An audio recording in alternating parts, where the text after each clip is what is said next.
Book of Heaven, Volume 17, Part 13.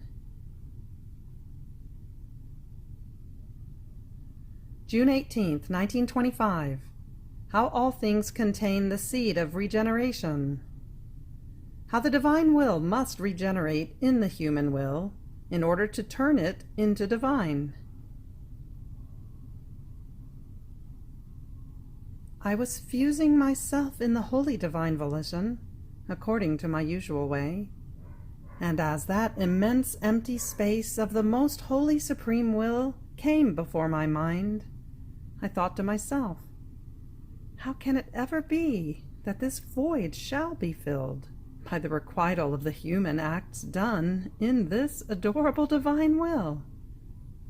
In order to do this, all the barriers of the human will must be removed that prevent the step in order to enter into this eternal and celestial sphere of the supreme will, in which it seems that God awaits these acts, so that man may return to his origin in the order of creation, and to those first steps and path in which he had his beginning. Yet nothing new of good can be seen in the world. Sins have remained as they were, or rather they are worse. And if some awakening can be heard, of religion, of pure works by Catholic circles, they seem to be masked with that good, but deep inside, in their substance, there are such vices as to be horrifying, more than before. So how can it be that man may give death to all vices as though in one blow, to give life to all virtues, as is required in order to live in this sphere of the supreme will? In fact, in order to live in it, there are no compromises, or lives divided between virtues and vices. Rather, it is necessary to sacrifice everything, so as to convert all things into will of God. The human will and human things must have life no more, but must exist in order to fulfill the will of God in them, and so that it may carry out its life within us. Now, while I was thinking about this and other things, my sweet Jesus, interrupting my thought, told me, "My daughter, yet it shall be so. This immense void of my will shall be filled with the human acts done by creatures in my will. My will came out of the eternal womb of the Supreme Being for the good of man. While this will of ours did one single act in coming out of us in order to overwhelm man in such a way that he might find no way out, it then multiplied itself into many innumerable acts in order to surround him and say to him, 'See, this will of mine not only envelops you, but is in continuous attitude of immediate acts to make itself known and to receive the requiting act into my will.' All things receive their return, and if they don't, they can be called useless works and without value. The seed sowed by the sower under the earth wants its return, that the seed generate more seeds, 10, 20, 30 times more. The tree planted by the farmer wants the return of the generation and multiplication of the fruits. The water drawn from the font gives the return of quenching one's thirst, of washing and cleaning the one who has drawn it. The fire that is lit gives the return of warming. In the same way, all the other things created by God, who has the power to generate, contain the virtue of regeneration. They multiply and give their return. Now, is only this will of ours that came out of us with so much love, with so many manifestations, and with so many continuous acts, to remain without its return of the regeneration of other human wills into divine? A seed gives more seeds. A fruit generates another fruit. Man generates another man. A teacher forms another teacher. Is our will alone, powerful as it is, to remain isolated, without return, and without generating our will in the human will? Ah, no, no, this is impossible. Our will shall have its return. It shall have its divine generation in the human will.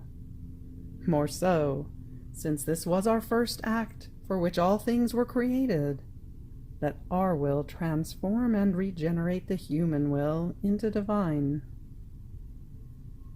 Will is what came out of us.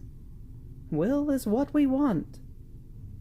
All other things were done in the secondary order, while this was done, established, in the primary order of creation. At the most it may take time, but the centuries shall not end until my will obtains its purpose. If it has obtained the purpose of regeneration in secondary things, much more must it obtain it in the primary purpose. Our will would never have departed from our womb if it knew that it would not obtain its complete effects. That is, the human will be regenerated in the divine will. Do you think that things shall always be as they are today? Ah, no, my will shall overwhelm everything. It shall cause confusion everywhere. All things shall be turned upside down. Many new phenomena shall occur, such as to confound the pride of man. Wars, revolutions, casualties of every kind shall not be spared, in order to knock man down, and to dispose him to receive the regeneration of the divine will in the human will. And everything I manifest to you about my will, as well as everything you do in it, is nothing other than preparing the way, the means, the teachings, the light, the graces, so that my will may be regenerated in the human will. If this were not to occur, I would not have manifested so much to you, nor would I have kept you sacrificed in a bed for such a long time, in order to lay in you the foundations of the regeneration of my will in yours, and therefore keep you in continuous exercise within my will. Do you think that my continuous being within you, feeding you my prayer, making you feel my pains, that together with me acquire a different value, different effects, a different power, is trivial? I could say that I am making the first statue, the first soul of the regeneration of my will in her. Then making facsimiles shall be easier. This is why I always say to you, be attentive, for this is about something too great, and about the most important thing that exists in heaven and on earth. This is about placing the rights of our will in safety, about giving back to us the purpose of creation, about returning to us all the glory for which all things were made, and about making us give all the graces which our will had established to give to creatures, had they fulfilled our will in everything. June 20th, 1925. How the soul who lets the divine will live within herself puts divine joys and beatitudes in motion, in which the blessed remain enraptured. I felt immersed in the holy will of God, and my sweet Jesus, drawing me to himself, clasped me in his arms very tightly, and then he said to me, "My daughter, oh, how beautiful is my rest in the soul who has my will as life, and who lets my will act and love entirely and completely within herself. You must know that as the soul breathes, palpitates, operates, and everything else that takes place in her, since my will is in her as center of life, it is my will that breathes in her, that palpitates, that gives motion to her work, circulation to her blood, and to everything.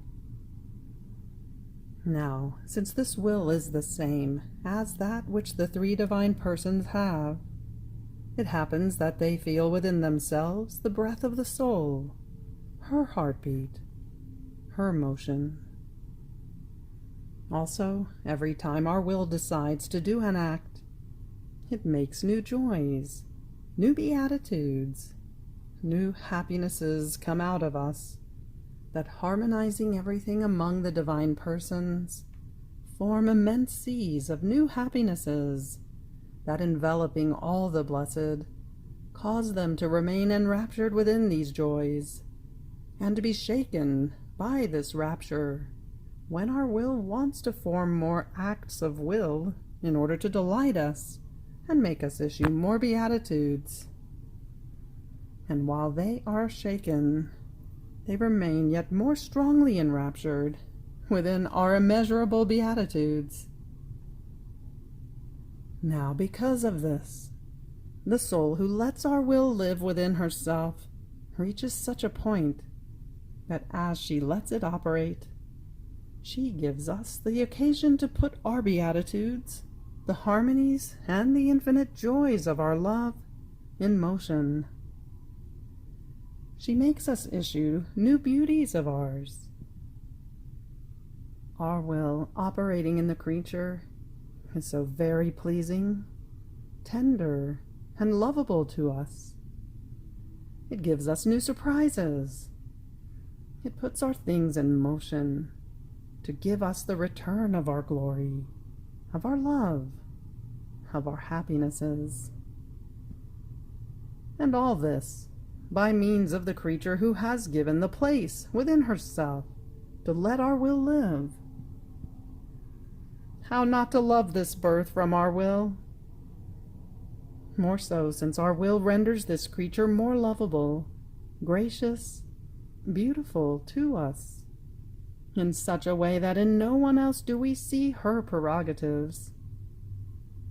She is a work done by our will, with such mastery as to enchant the whole of heaven, and to render her lovable to all, and even more so to the sacrosanct Trinity.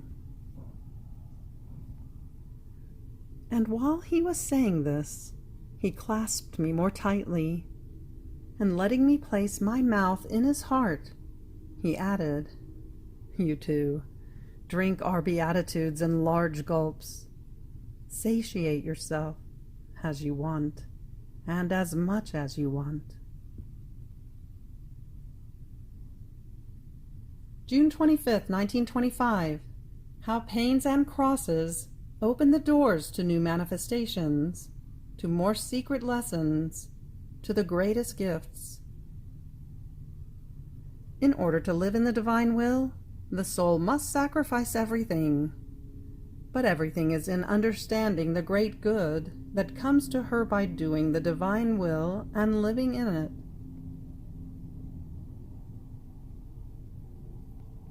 As I was in my usual state, my adorable Jesus, all love and tenderness, came to my poor soul.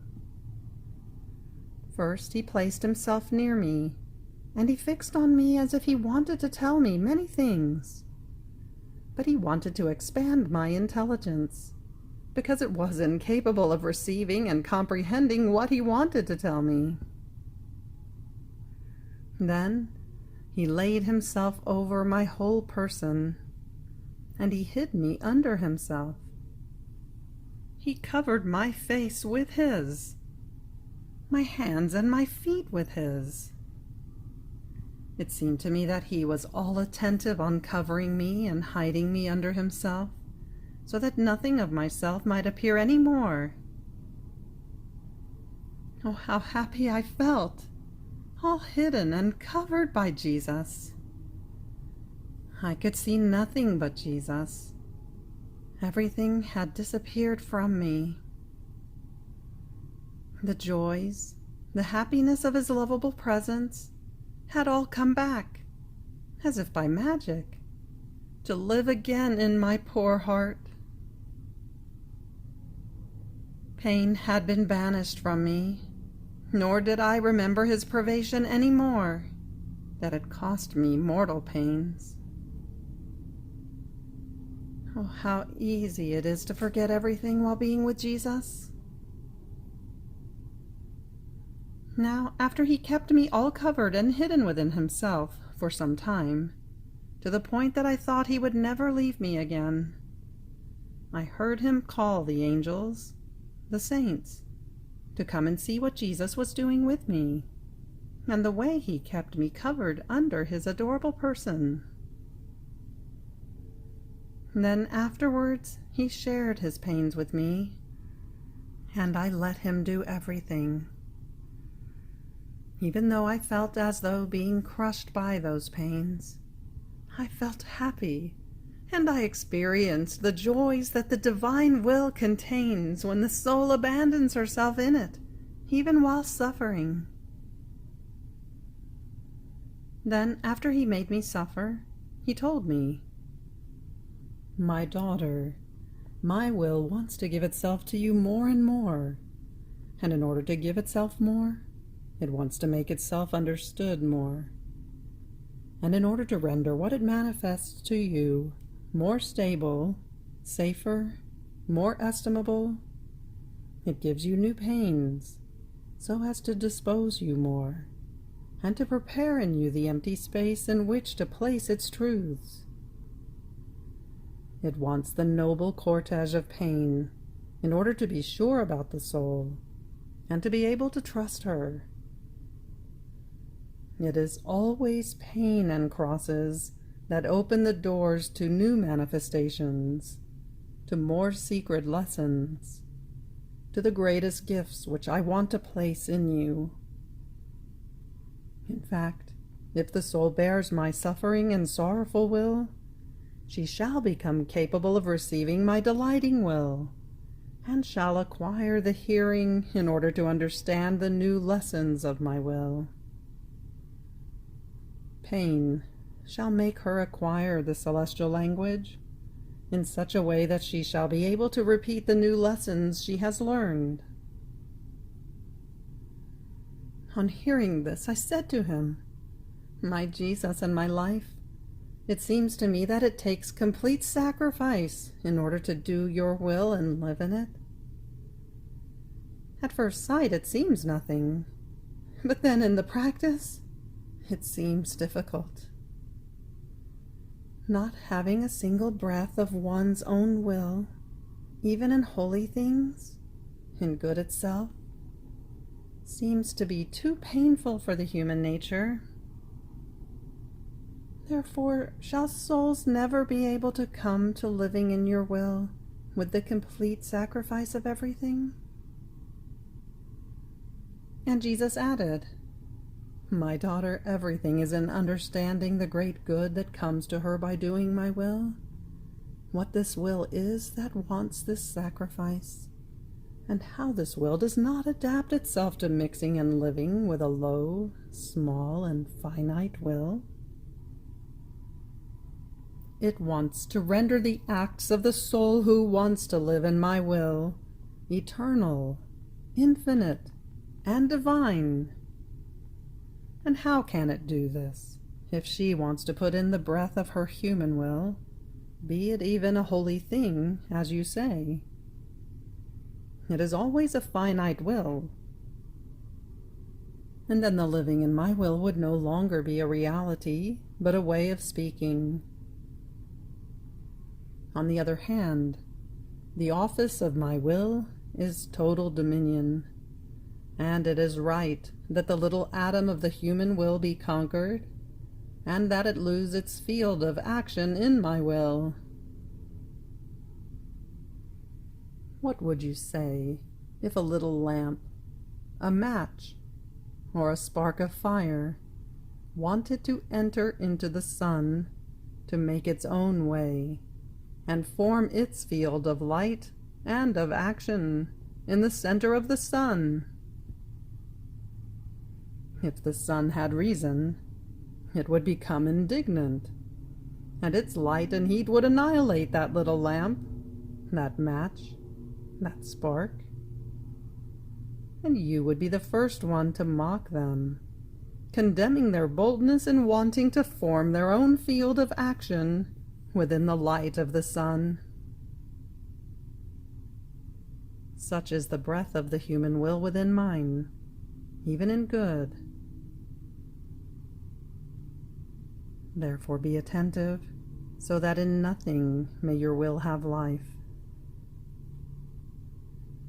I covered you and hid you completely within myself, that you may have no eye but to look at my will alone, to give it free field of action in your soul. Rather, the difficulty shall be in comprehending the living in my will, not in sacrificing oneself. In fact, once they have understood the great good that comes to them, that from poor they shall become rich, from slaves to vile passions they shall become free and dominating, from servants, masters, from unhappy, happy even amid the pains of this poor life. And all the goods that are in my will, the total sacrifice of everything shall be an honor for them. It shall be desired, wanted, and longed for. This is why I push you so much to manifest what regards my will, because everything shall be in comprehending it, knowing it, and loving it. And I, my Jesus, if you so much love and want that this will of yours be known, that it may have its field of divine action within souls, oh please, you yourself manifest its truths to souls, the great good that your will contains, and the great good that they shall receive. Your direct word contains a magic force, a powerful magnet, the virtue of the creative power. Oh, how difficult it is not to surrender to the sweet enchantment of your divine word. So, if things are said directly by you, all shall surrender. And Jesus, my daughter, it is my usual way, and the order of my eternal wisdom, to manifest my greatest works first to one soul alone, to centralize in her all the good that my work contains, to deal with her one-on-one, as if no one else existed. When I have done everything in such a way as to be able to say that I have accomplished my work completely within her, so much so that nothing must be lacking to her, then do I let it flow, as though from a vast sea, for the good of the other creatures. So I did with my celestial mamma. First I dealt with her, as though one-on-one, for the work of redemption. No other creature knew anything at all. She disposed herself to all sacrifices, to all the necessary preparations, in order to make me descend from heaven to earth. I did everything as if she were the only redeemed one. But after she delivered me to the light, in such a way that all could see me, and take the goods of redemption, I gave myself to all, provided that they wanted to receive me. The same shall happen with my will. Once I have completed everything within you, in such a way that my will shall triumph of you, and you of it, then, like water, shall it flow for the good of all. But it is necessary to form the first soul in order to have the second ones. You have reached the end of the Book of Heaven, Volume 17, Part 13. Fiat.